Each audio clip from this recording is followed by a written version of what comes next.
Hey everybody, Mark Cheng here from Mark Cheng Creative Studios. In today's video, we're going to walk through step by step to create original Metahuman characters using the newest update to the Special Ops kit from the company BigMediumSmall. The characters we'll be creating today are going to be used in Extracted, a film that's been in production for approximately 8 months by my studio. So let's get started. Okay, so let's take a look at my screen here. What we're looking at is the Quixel Bridge window in Unreal 5, where we're downloading the custom Metahuman faces that I've created for each of our characters. Not going to go too much into detail here because BigMediumSmall themselves have a absolutely fantastic YouTube video about this very process. But essentially, at a high level, we're downloading individual Metahuman heads into Unreal 5.5, and then we're going into the Special Ops folder, locating the blueprint created for Metahumans.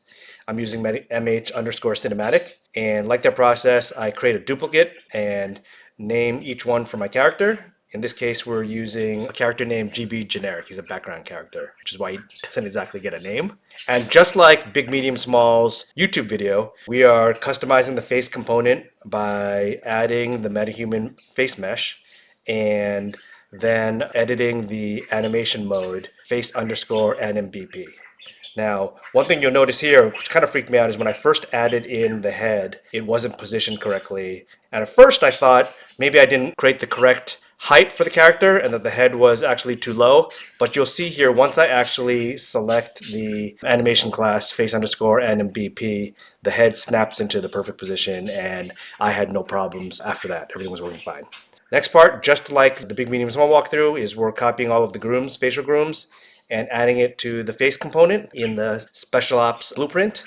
And now we move on to customizing the AR kit face setup. I'm literally watching BigMediumSmall's YouTube video and copying all their work. So we can speed through this. All of their advice worked perfectly, and so nothing to add there. You should definitely go check theirs out.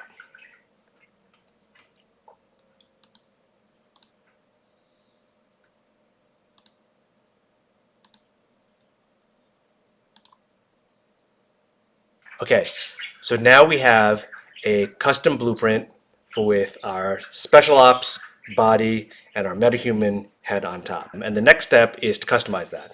I really wanted to create some subtle customizations with each of my soldiers just to give them some variation and so they don't look exactly cookie cutter like, the same G.I. Joe figure. Dive into how we do that. As you may already know, BigMediumSmall's blueprint is absolutely fantastic in how you can configure the characters. Super easy to just toggle in knee pads and gloves, add a backpack, customize the helmet, etc. But the problem I ran into is that whenever I wanted to spawn those characters in my sequencer, those configurations would not be saved. Okay, so in this section, we're going to open up some of the underlying functions so that we can customize our character the way we like it, and so that the character will look exactly the way we want once it's spawned into a sequencer shot.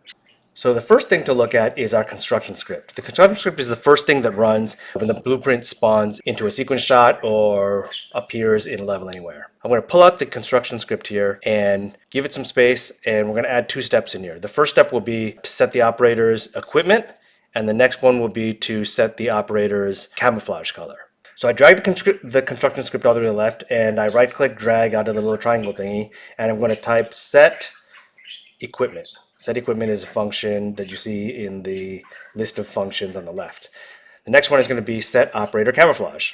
These 2 functions correspond to the buttons in the detail panel for each of these blueprints. And again, by doing this will ensure that when our character spawns in any of our sequence shots, it actually looks the exact way we want it. I jump into the function by double clicking on it, and I'm going to locate choose operator camouflage. This is equivalent to the drop-down field in the details panel.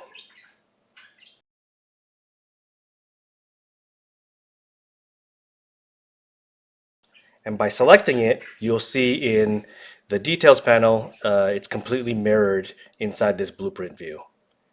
And I'll make the selection I want, hit compile, and you'll see that it immediately updates. So for me, I want all of my soldiers to have a green color scheme, so I'll be using their green forest, and I think it's called green jungle color schemes. So with camouflage set, I'm going to go back to the construction script and jump into the set equipment function. This is a ton of spaghetti, but once you know what pieces to look for, it's not that difficult to navigate. So I'm going to choose equipment preset. Again, it corresponds to the details panel of the blueprint when you're working in the level. I'm going to set that to none because I want it completely clean. And I'm going to drag and navigate down, and you'll see me select, what is this called? Choose shirt. Is the first thing I'm going to do. So I'm going to drag down and select choose shirt. Again, the drop downs correspond to the details panel, and I'm going to select what I want, long sleeve shirt plus hood. Drag and go down, choose equipment. Again, we're going to go through here and choose backpack. Then we're going to choose our plate carrier. We'll choose the chest accessory. Scroll down. All this is basically, now that you know what to look for, it's actually quite easy. It took me a little while to figure it out, but because I'm kind of a novice when it comes to the nodes. We're going to choose our gloves.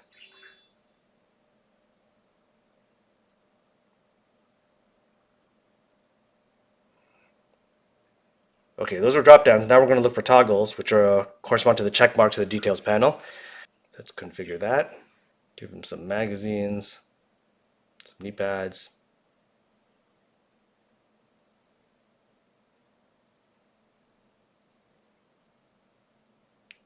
Great, and I think that's it. It looks great. Check them out. Okay, so now that we have our metahuman completely customized with all of the gear that I want on him, I'm going to give you just a quick glimpse of how we actually start to create the shot and use that character, just so you can see and enjoy the fruits of our work. So here we are.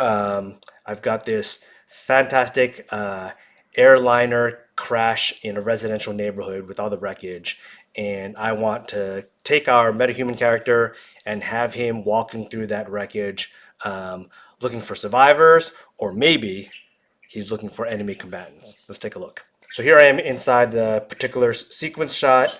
I've dropped in our metahuman character, but you'll see me dropping in some lighting. Okay, let's pick an animation sequence for him, moving forward.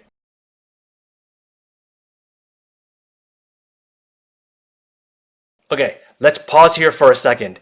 We see that the metahuman's arms are bleeding through the clothing here. Let's jump back into the blueprint and I'll show you how to fix that. We're going to look at our component list here and select the arms component. And I'm going to go to the details panel and I'm going to type in rendering to filter the categories. And I'm simply going to find the checkbox for visible and I'm going to toggle that off. Sometimes we save, in addition, we'll toggle hidden in game to make that hidden. But that's a quick fix. I don't know if it's just a weird quirk of mine. Let me know in the comments if you guys are experiencing that same issue. Okay guys, that's it for this video. Hope it was helpful. Let me know if you have any other questions. If you have any recommendations for future videos, let me know. And I'll see you in the next one.